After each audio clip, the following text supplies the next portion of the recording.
Phone 514-790-0163. C'était annoncé, Greg Excellent est là.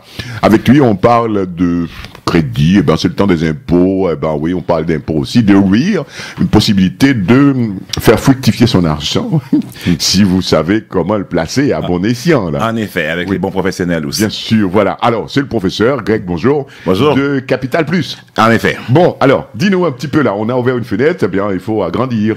Ben justement, on parlait la semaine passée de REER, on parlait que depuis 1957, le gouvernement nous permet de placer des sommes à l'abri de l'impôt jusqu'à notre... Pour un certain temps, là. En effet, jusqu'à notre retraite. Tu me posais la question la semaine passée s'il y avait un maximum.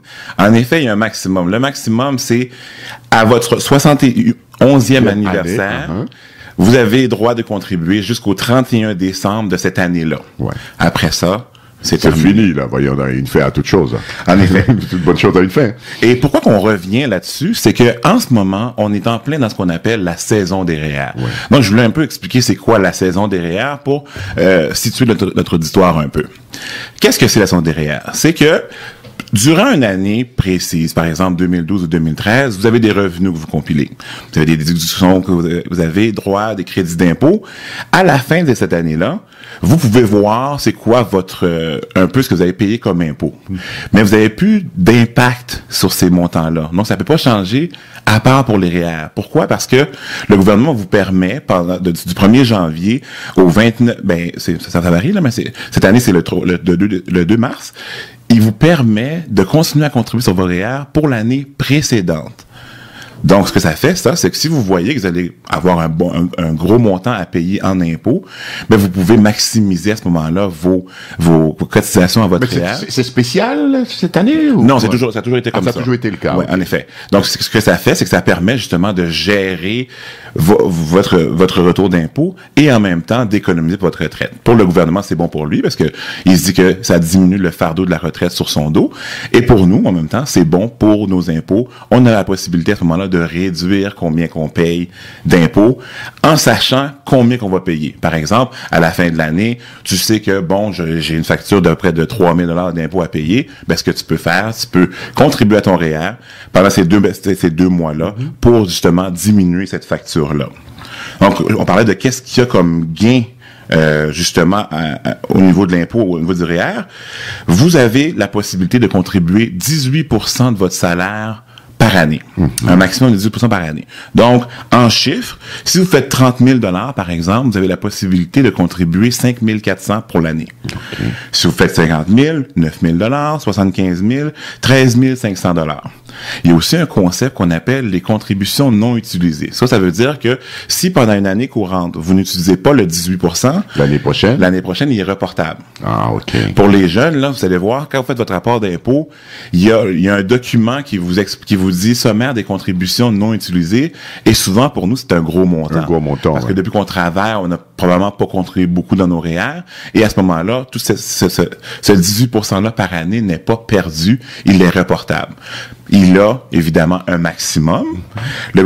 Bien qu'il y ait comme je dis, les contributions non utilisées, le gouvernement vous dit, bon, pour l'année 2013, la contribution maximale que vous faites pour vos REER, c'est de 23 820. Mais allez les trouver, hein. C'est 23 000 $. C'est pas évident. En 2014, ce serait 24 270 $. OK. C'est sûr que c'est quand même un gros montant. Bien sûr. Mais, regardez par la porte est ouverte. Il est libre à vous, alors. Ça dépend de vos possibilités. Si vous pouvez faire 18% de votre salaire, c'est déjà une très bonne chose. Dans les meilleures années, si vous avez, exemple, un bonus que vous avez, privez-vous du bonus en ce moment-là. Investissez-le dans votre REER pour avoir un plus grand retour d'impôt en ce moment-là aussi. Où peut-on ouvrir un REER? C'est facile. Dans toutes les institutions financières, soit les banques ou les compagnies d'assurance, offrent ces REER-là. Et ce qu'ils font, c'est comme je disais la semaine passée, c'est qu'ils font signer un formulaire où ce qui évalue votre tolérance au risque. Parce que le REER, c'est un contenant. OK? Dans le contenu, il y a toutes sortes de placements. Il y a des CPG. Il y a des obligations. Il y a des actions d'entreprise canadiennes ou étrangères. Il y a des obligations. Il y a toutes sortes de choses. Et c'est ce qui varie de compagnie en compagnie. Je dis souvent que nos parents magasinent leur épicerie. Donc, ils vont à plusieurs endroits pour faire leur épicerie et tout ça, pour économiser de l'argent. Ben, une des manières d'économiser de l'argent aussi, c'est de magasiner, faire de même, mais pour les REER. L'impact est beaucoup plus grand sur votre portefeuille que magasiner votre épicerie, bien que j'ai rien contre, hein, mais en tant que tel, sur le REER, il y a beaucoup plus d'impact. Pourquoi? Parce que les contenants, justement, varient d'institution en institution. Les banques, dans cette période-là, ils disent que pour l'industrie financière, là, cette période-là de 2 mois, c'est la même impact que ça a pour les commerçants le mois de décembre. Le mois de décembre, c'est en effervescence. C'est une effervescence. Ils veulent tout votre argent à ce moment-là. Oui. Ils ont toutes sortes Ils vous adorent. Ils vous adorent. Ils ont toutes sortes de programmes qu'ils vont vous proposer puis tout ça. Donc, soyez à l'affût. Magasinez. Quelques faits pour résumer le tout. Vous pouvez avoir autant de comptes de REER que vous voulez. Il n'y a pas de limite. Donc, souvent, les gens, ce qu'ils vont faire, c'est qu'ils vont aller à leur institution financière et demander un compte REER. Mais il n'y a pas de limite. Vous pouvez en avoir plusieurs dans plusieurs autres institutions. Regardez les performances des différents... Les propositions qui vous sont faites aussi. Exactement. Les possibilités. Là. Et une chose, souvent ils disent que le passé est garant de l'avenir. C'est pas nécessairement vrai en investissement. Donc, si un portefeuille ou un fonds comme un placement a bien fait dans le passé, ça ne veut pas dire qu'il va continuer à bien faire. Oui, bien sûr. Donc, il faut être à l'affût. Il faut vraiment analyser ces choses. À l'affût ou chanceux aussi. Il y a un peu de chance. Il y a un peu de chance. C'est sûr que dans les conjonctures économiques, vous pouvez bien faire si, par exemple, si l'essentiel, ce qu'il dit, c'est de ne pas mettre tous ses œufs dans le même panier. Voilà. C'est ça. Tout dépend de votre tolérance au risque aussi. Il y a des gens qui, exemple, aiment les placements très risqués. Ils veulent faire des gros gains. Donc, des casse-coups, financiers. En effet. Donc, ils vont sur le marché monétaire ou les devises puis tout ça. Il y a des gens qui sont qui ne veulent pas perdre en tant que tel, ben à ce moment-là... Tu vas se contenter d'un rendement moindre aussi. Exactement. Okay. Donc, ce qu'ils font, c'est qu'ils diversifient vos placements. Donc, vous avez un rendement moindre, mais vous avez moins le risque de perdre aussi. OK. Un autre fait, c'est que vous pouvez cotiser au REER de votre conjoint ou de votre conjointe. Ouais. Par exemple, si vous êtes arrivé à votre 18%, vous dites, bon, ben je regarde, OK, je veux continuer à investir, à cotiser, mais vous pouvez cotiser dans le REER de votre conjointe en tant que tel. Ben, ou l'autre. Ou votre conjointe peut cotiser dans votre REER, je vais pas être taxé. Mais comment départager ça à passer 71 ans, là? Comment Ah, ben, c'est sûr que comme son REER, c'est son REER. OK. Donc, si vous cotisez à son REER, éventuellement, à 71 ans, c'est elle qui va récolter, justement, le fruit de cette cotisation-là. Oui. Mais en tant que tel, quitte à elle de vouloir partager avec toi, là. En effet. Si vous êtes conjoint, si vous êtes marié à ce moment-là. Elle n'ira pas que tu as mis de l'argent dans son compte, là. Si vous avez été fin. T'es fin, là. Le moins il ne faut pas, là, mais je te connais pas. En effet. Et finalement, il n'y a pas d'âge minimal pour contribuer à un REER. Ah, si? Non. Donc, le plus tôt, c'est mieux. Les jeunes qui nous écoutent, si vous avez de l'argent de côté, vous travaillez puis tout ça, mais contribuez à votre REER, le plus rapidement vous commencez, le plus de rendement ce portefeuille-là peut faire et éventuellement, la plus faste votre retraite peut être. Wow. La seule chose, c'est que il faut avoir 18 ans pour faire une contribution maximum, plus que 2000 $. Ah, OK. Donc, on résume le tout. La saison des REER, vous êtes roi. Vous avez le droit d'avoir autant de comptes de REER que vous voulez. Les institutions financières vont vous offrir plusieurs propositions alléchantes.